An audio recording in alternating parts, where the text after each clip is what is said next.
2, 1. Yeah, we have it on the app.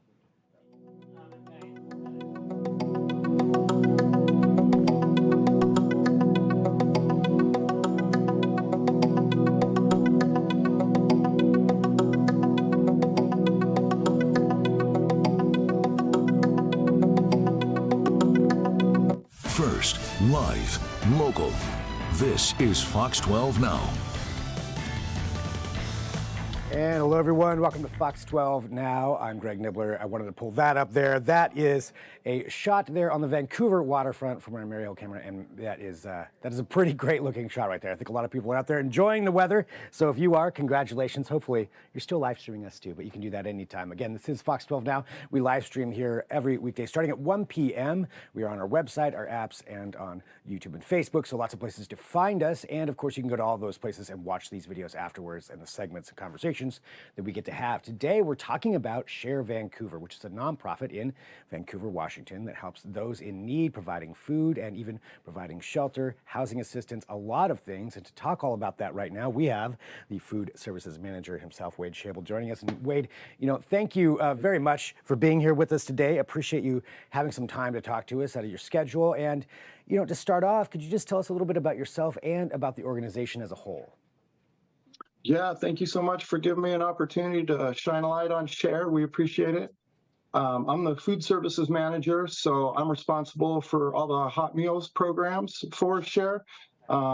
We are the largest nonprofit helping the homeless and those in need of meals and food in general here in Vancouver.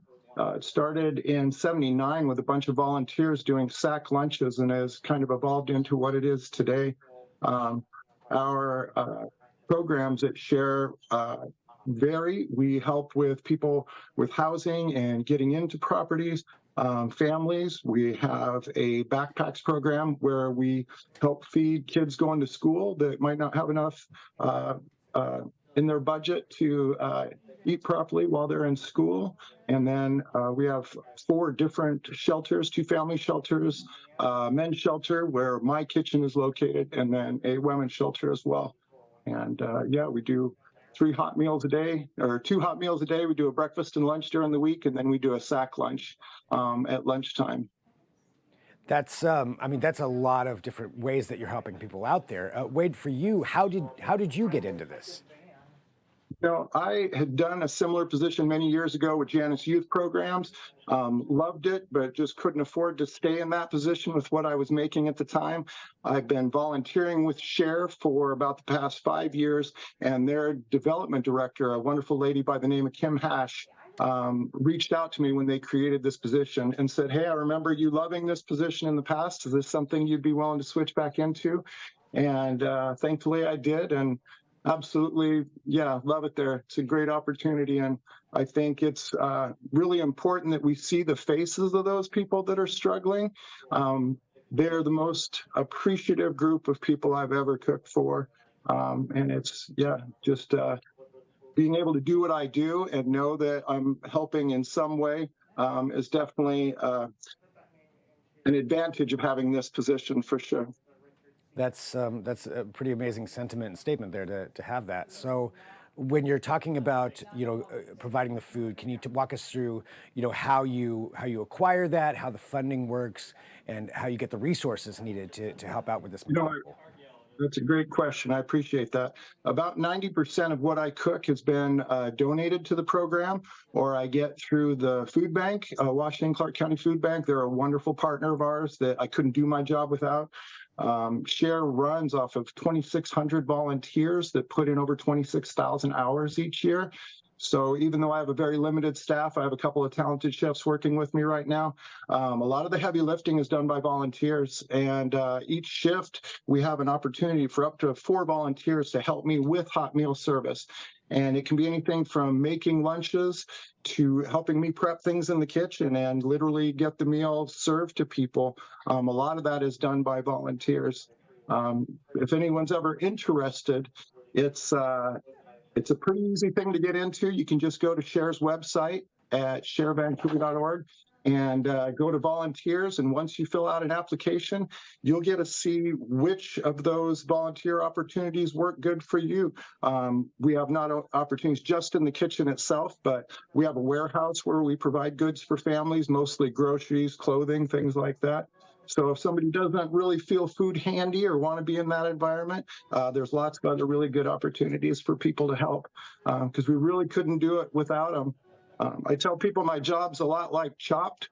I never know what I'm going to make until I get a chance to look in the freezer and the cooler and be like, all right, how am I going to pull 200 meals out of this and make it balanced and hopefully make it enjoyable? So that's what I do, basically. I mean, that's got to be a testament to your skills to be able to do that too, not knowing what it's going to be. I hope so. It's like I say, they're so appreciative, even on the hardest days where it feels, it's a lot of work sometimes, and especially if we don't have enough of the volunteer base that day. But seeing the smiles on their faces and the connections that you make, and anybody could be in that position. Anybody. I saw something recently that said that.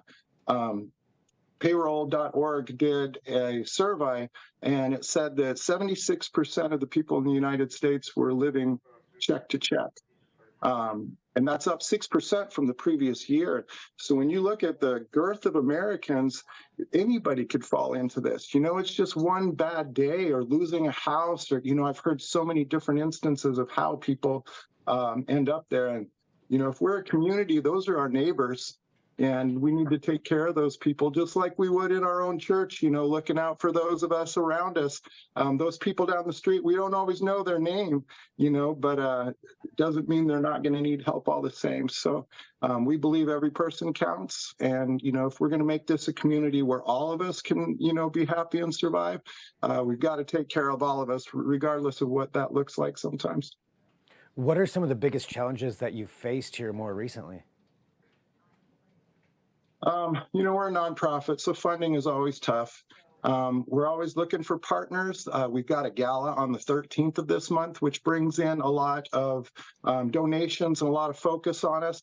If anyone wants to be a partner for the gala on the 13th, we're always looking for help. The biggest help is just volunteering, like we were talking before. I think it seems daunting to people to think about taking on the responsibility of volunteering. It seems like it might be overwhelming. You can literally just sign up for 2 hours a month and go in, and if you don't like it, you've done it and gotten it out of the way. But just here in Vancouver, if I could get 100 people to offer 2 hours a month, it would change my world. It would, how much better a product I could put out and the things that we could accomplish with just that little bit of help. So if people want to donate food items, I get a lot of stuff like Chuck's and a couple other wonderful restaurants donate, the Chef Store, give us product regularly. And like when it comes to proteins and things like that, that can get really expensive. So having partners that will donate food items to the program, even something as simple as a business that wants to help, if you can commit to giving me a case of tomato sauce every month, that helps me put out a spaghetti meal for, 160, 200 people. And it's little things like that add up together and make a huge difference. So if it seems like donating might be a lot, bring a little and we'll still make it work, When it comes to, the interaction with the people who are there for the services, be that food, be that help with whatever else it is that you can provide, what's that interaction like with the people who are coming to share Vancouver in need and needing help? I overwhelmingly, it's one of appreciation and thankfulness. I hear God bless you more in a night of service than any other part of life, and I think the biggest thing is hearing the stories of people and how they ended up where we're at. We had a guy in the house that was a doc. He was finishing up his schooling and hadn't started his residency, but he couldn't afford his place anymore and was living in his car. So it's unbelievable the things that you hear and how people can end up there. A lot of the people that I see work full time. They have jobs. They're not, I think the image of when people think homeless, sometimes they imagine like somebody just panhandling, and it's so vast, the need. And we have moms that have kids that swing by for a meal.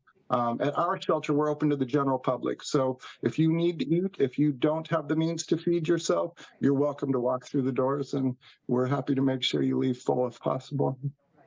Well, I mean, Wade, it's really incredible, what you're doing there to help people out, and your That's service. kind of you to say that.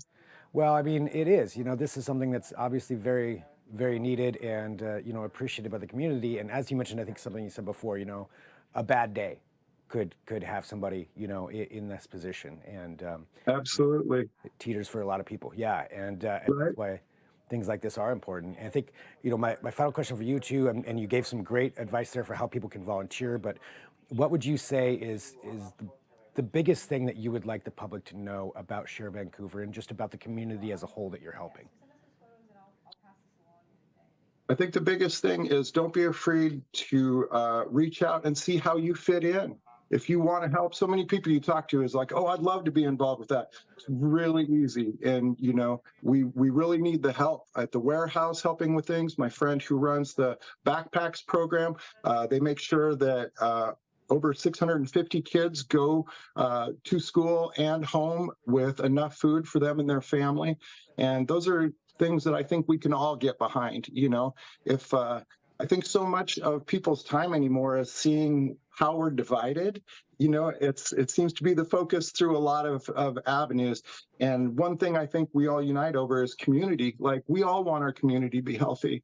And that means inclusion and diversity and embracing all of our neighbors, not putting parameters on who we help. It's because you never know who's going to turn around and help you as well. Well, That's Wade, my- yeah, I mean, that's incredible, outviewing and